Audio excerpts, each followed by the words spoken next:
Cool, guys. Right, this is we'll just waiting the last little minute. There's the last couple of people just logging in, and then we'll crack on. Okay, so our two speakers today, obviously myself, one of the cybersecurity solution specialists within Grey Matter, and Javed Malik, who's the lead security awareness advocate at Know4. And I'll leave some time for Javed to introduce himself in a second. So that's just a little quick introduction to us. So just a quick little reminder of what we're going to go through today. Have a quick look at the agenda there. Pretty straightforward stuff.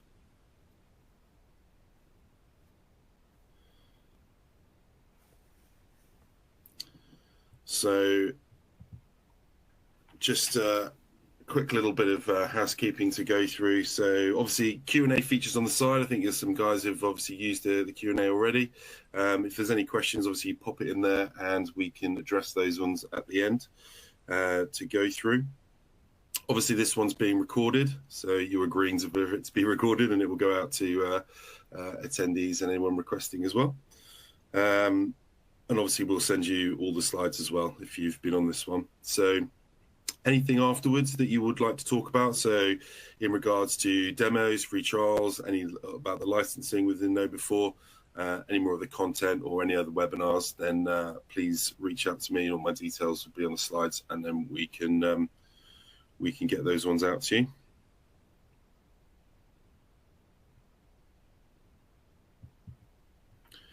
So just as a quick overview, just a quick little slide about Grey Matter. So Grey Matter, a very prominent year, obviously this year, 40 years, so launched in 83. Obviously we're a software reseller, cloud service provider, and we really support those developers and technology-led companies. So in the background, obviously on this slide, you can see the building that we work in. Some great the sun blinds on the front of the windows, keeping it out in the heat that we've got at the minute. Although they are a window cleaner's nightmare. So recent growth within Climb Global Solutions. Recently, obviously on the Nasdaq, we recently rode there, ringing the bell, which is very exciting. Offices obviously in the UK, Canada, Ireland, USA. Lots of different software obviously we offer, from the main leading ones to those small developer tools, for example. We can pretty much source most things, but yeah, really prominent cybersecurity, working with the independent software vendors, Microsoft obviously, Embarcadero, and a big mapping specialist as well. So on this next one now, I'll introduce you to Javed. I'll hand over, and he can tell you all about it. Well, thank you for that, James, and welcome everybody. Thank you for giving up your time to be with us today. You could have been anywhere, but you chose to be with us, so thank you. This is my vanity slide. It basically says, I'm awesome, in my opinion, and my mother's opinion. So let's move on. Let's talk about social engineering, and we talk about the human firewall, and why is this so important? And we often see stories like this. A hedge fund in Australia was actually shut down. They actually got shut down because their CEO clicked on a link in their calendar, which they thought was a Zoom link. It wasn't a Zoom link. It gave the bad actors access to the CEO's inbox, and they sent emails to the payment team saying, transfer like, $15-20 million to this other bank account. It wasn't until a couple of days later that the CEO was looking through the bank statements, and he realized that this had happened. They were able to actually recover most of the money. They only lost, in the big scheme of things, $600,000.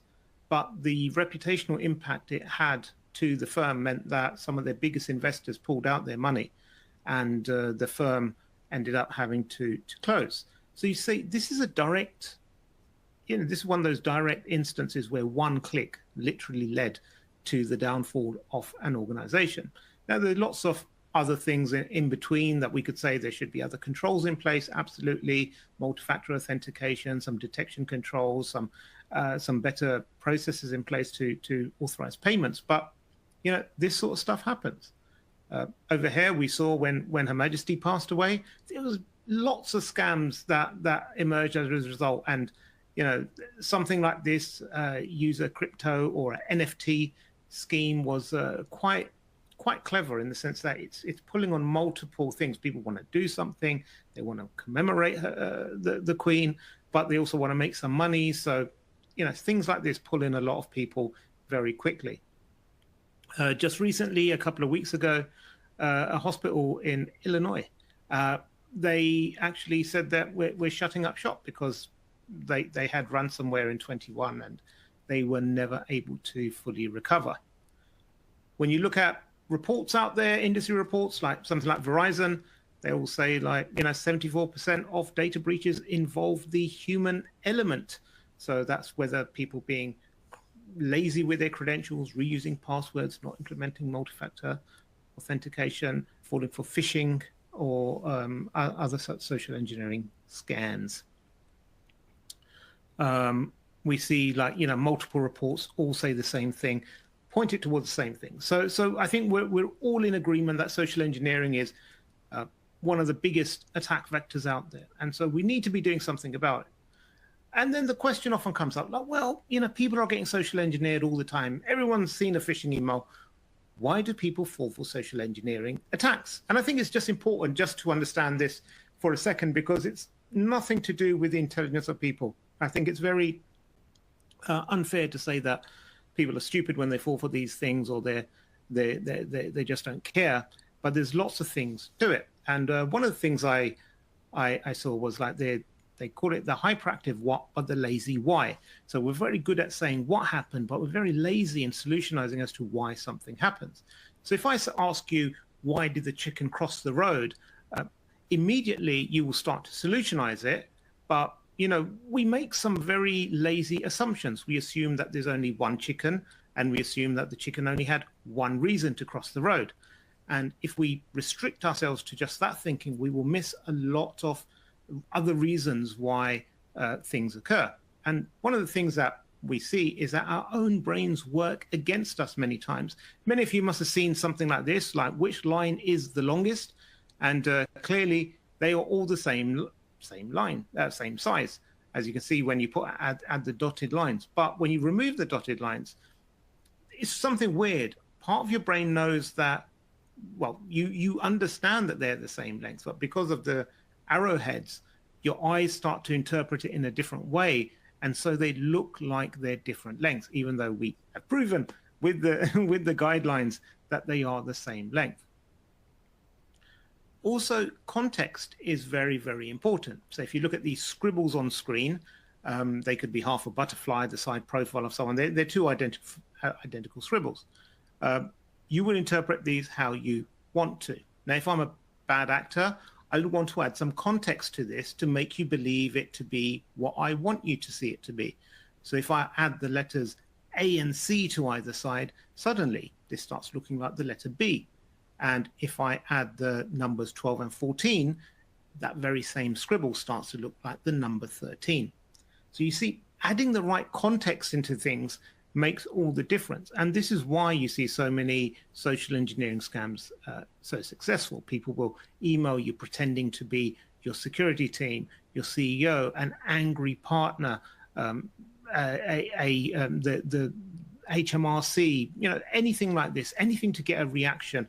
So that's like prepping it. And then they've got the context of the message and in the middle is immediately, click on this link and download this software, or your job will be at risk. So, there's some emotions tied into it. And then in hindsight, when you look at it, you say, all the red flags were there. But at the time, it's how it was framed is what makes it successful. I love this slide. This is really good. It's like, I call this the human brain's autocorrect feature. And even though all the words are misspelled, it's like the phenomenal power of the human mind, according to research at Cambridge University. It doesn't matter in what order the letters of a word are. The only important thing is that the first and last letter be in the right place. The rest can be a total mess, and you can still read it without a problem. And this is why we see so many, when domains are misspelled or the URL in the URL, so instead of being netflix.com, it's netfix.com. The brain just autocorrects because the logo looks similar. You kind of expect it to be there. So your brain is autocorrecting it for you. So that's why people click on these links when they see it in the email. And it's not enough to say, oh, you don't know, you can't spell. No, it's literally our own brains working against us.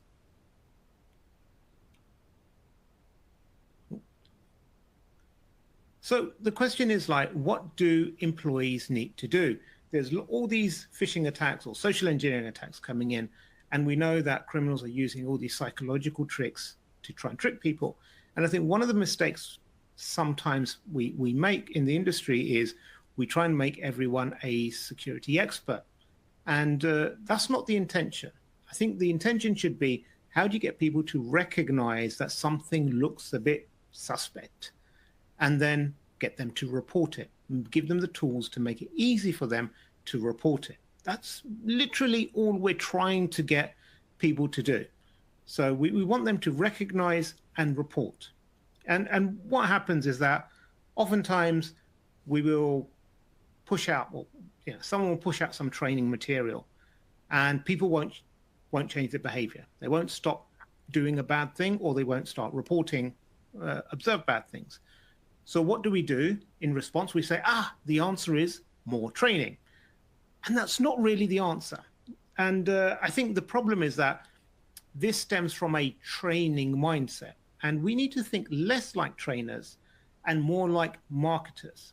So what that means is that you identify the key core behaviors you want to change and distill it into very simple action points for people. A good example is like, clunk clink, even on the shortest trips. If you're old like me, you probably remember these adverts from the 80s, early 80s, I suppose. But it was on TV, it was on the radio, it was on posters. The same message was distilled and it was repeated across different mediums. And that small thing over a period of time has changed it. So now what happens is, my kids haven't seen this particular advert, but they know as soon as they get into a car, they need to put their seatbelt on, and they will like actually yell at me if I start driving the car before they've actually locked in the seatbelt. Why? Because now this has become part of our culture. They observe the behavior that me, my wife, or any other adult, we always get in, we put on our seatbelt. So they're like, aha, this is something that's important, we need to do. So you don't need to run these ad campaigns forever. You just need to do it enough so that people change their behaviors en masse. So, you can't train on everything. You need to pick the two behaviors, I'd say 3 at the most, that you want to change at any one given point in time, and then really have them small and consistent and frequent throughout the year, 18 months, whatever it takes to change that behavior.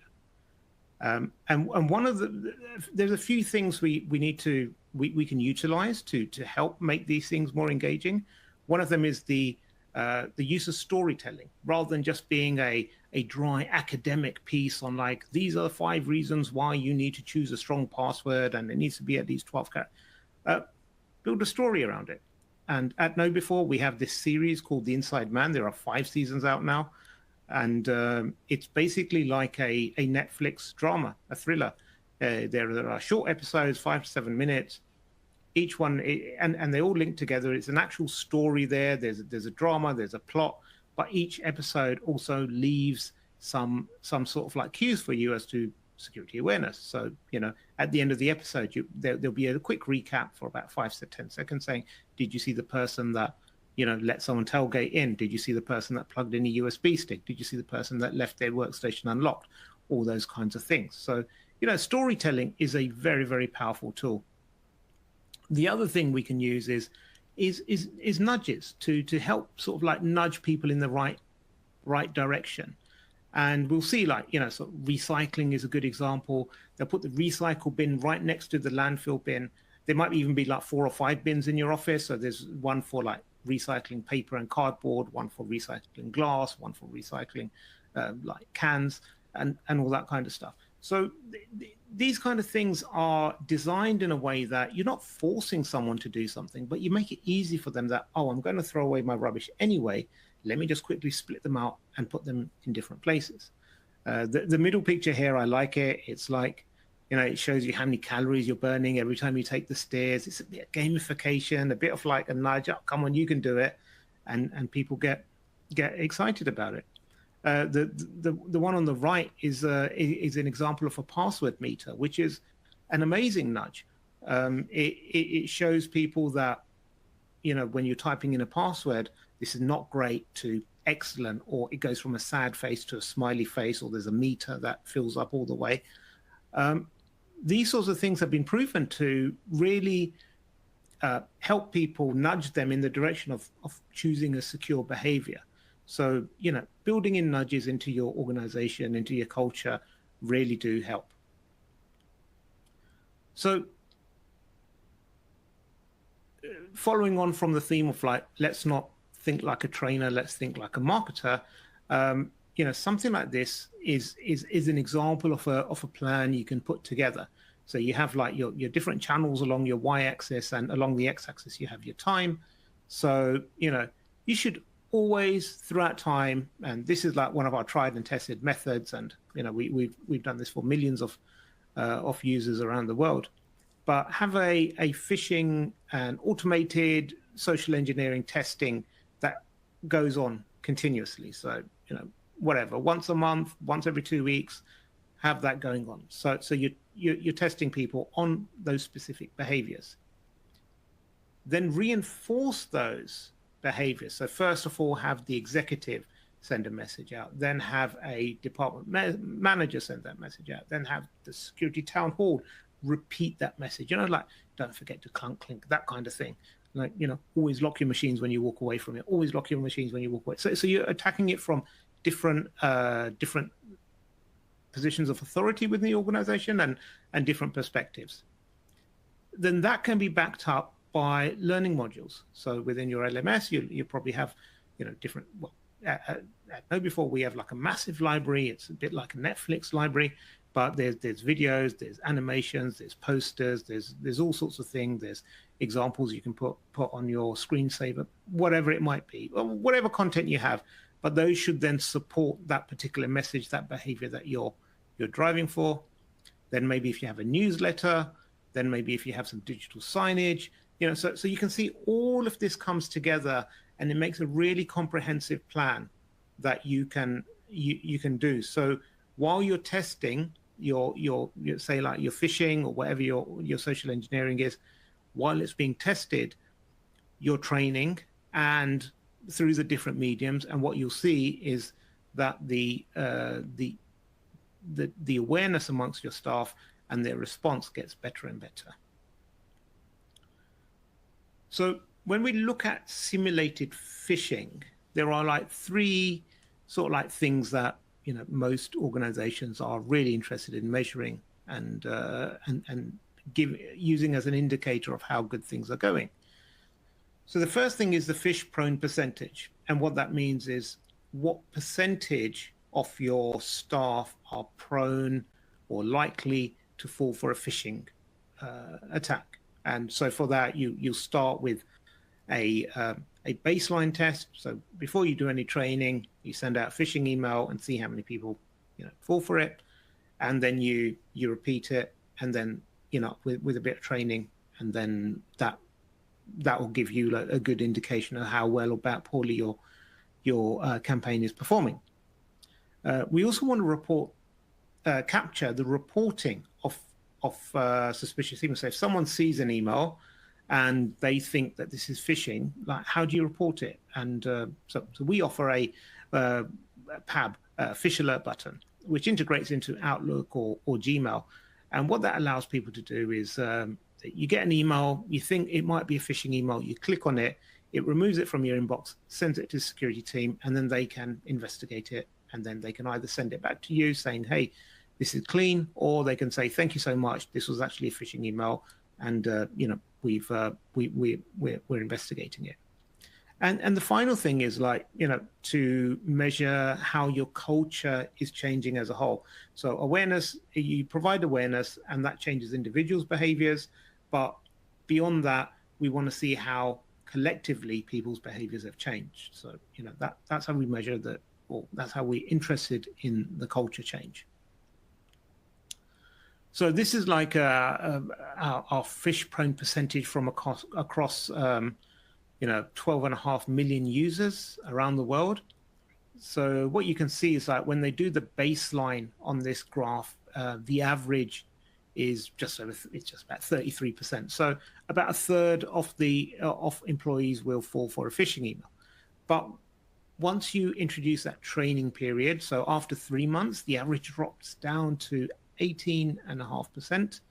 And if you keep on that training, if you keep that on, those regular campaigns, seeking to change those behaviors, within a year, you can get it to around 5%, even below that.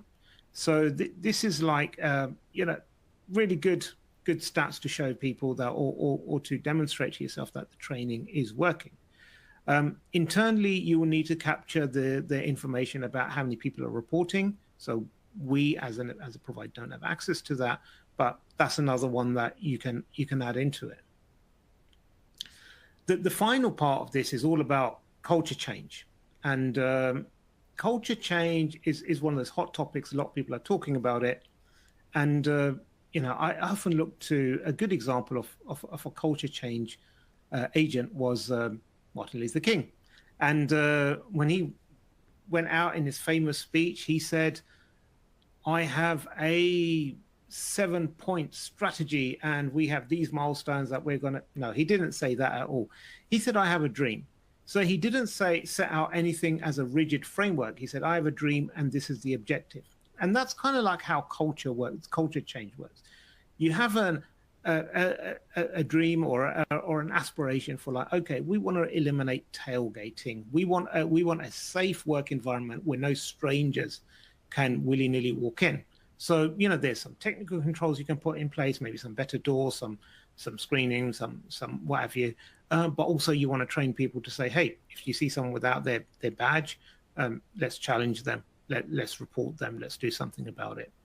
So things that we want to do with culture change is there's a few things we can do. And one thing is, like, we can create security champions within the organization. So those are people that are kind of like your early adopters. They will adopt security. They will run with it. And so if you can find those champions and build a champions program around them, so that security teams get to meet them once a quarter or what have you, have pizza and talk about what some of the initiatives are, what some of the challenges in those areas are, and then they can be your eyes and ears on the ground. But also they can be very influential to their colleagues in their offices to say, hey, this is why we're doing this. And to hear the security message come from a colleague is sometimes more powerful than hearing it from the security team. Sharing stories from the top is also very, very powerful. If you can get your execs on board, if they can say, like, hey, I was phished, or someone nearly phished me, and this is what happened, this is what I fell for, this is what I didn't fall for. That's really powerful because it removes some of the shame or stigma associated with it. It shows people that, hey, social engineering can happen to anyone. Anyone can be attacked, and there's nothing wrong in even falling victim to it as long as you can report it. If you remember, we're trying to teach people to observe or identify and then report. I think intensity is far more important. Consistency is far more important than intensity. It's like a fitness journey. There's no point in getting up one day and running 10 miles and then not running again for 3 months. And rather, it's better if you wake up every morning and run 1 mile a day. At the end of 3 months, you're going to be far more fitter than the person that just ran 10 miles in one day. And I've got the comment of designated driver as a bullet point here, and this is just an interesting anecdote I heard. Like when in the 70s, people were trying to reduce drink driving, so they came up with the concept of designated driver. Now, if you go through the regular routes of this is a government warning, do not drink and drive. Or if you go like the police warning, like, oh, did you know every year, 50,000 people are killed or injured in drink driving incidents. Those kind of like work, but they're not always the most effective. But what this group of people did, they took the concept of designated driver to Hollywood.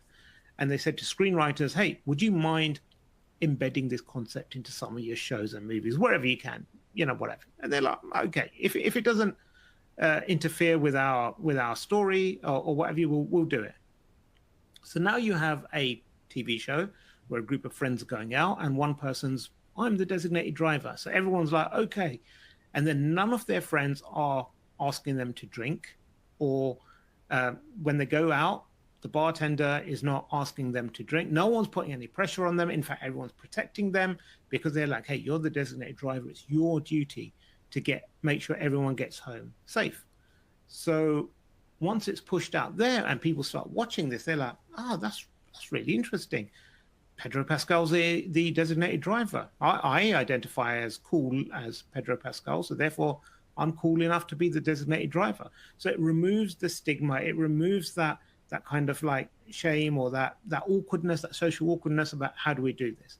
And this is why if we can get execs on board, if we can get security champions on board, and if we can be consistent in our approach, we can get everyone on board to say, like, hey, you know what? Locking your machine when you walk away from it is a cool behavior. It's not a nerd behavior. It's not an awkward behavior. It's not something that really takes up a lot of time. Challenging that stranger in the office, reporting a phishing email, even if you're not sure whether it's phishing or not.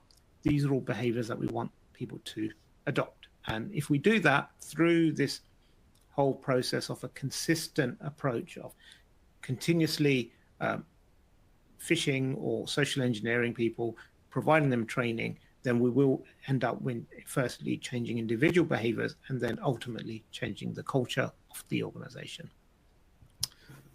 So with that, thank you. And I'll hand back to James to moderate the Q&A. There you go. No, thank you very much for that. It's some really thought-provoking stuff that comes to mind. Especially, I do like the slide with the as long as the first and the last letters are right, your brain will just read it. And you can read it really quickly as well.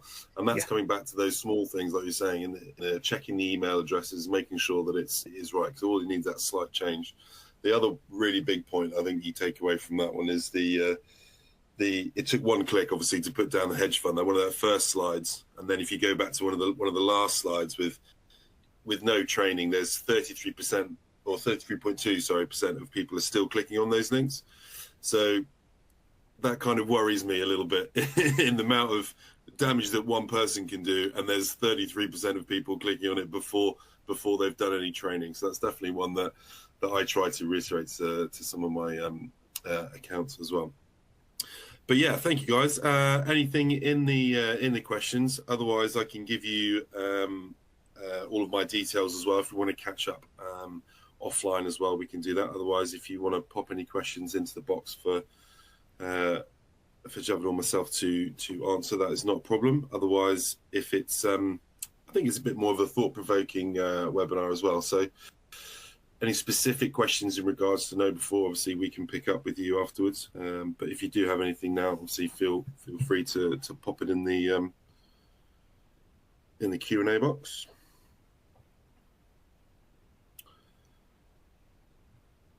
But that's all right, nothing too much is coming through at the minute. But more importantly, if you want to as well, details are on the back here. So please note down any of my details on the top there to connect if you'd like to get some more information.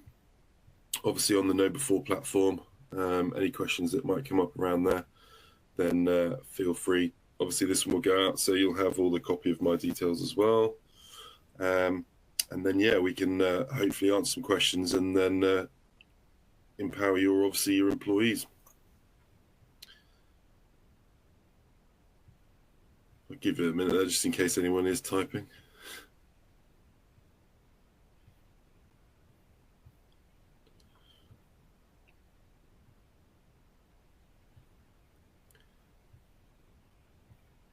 Cool. Well, not too much I think has come through on that one, but thank you very much for attending. And if anything else obviously comes up, like I said, make sure you reach out and we can have a conversation around Know Before.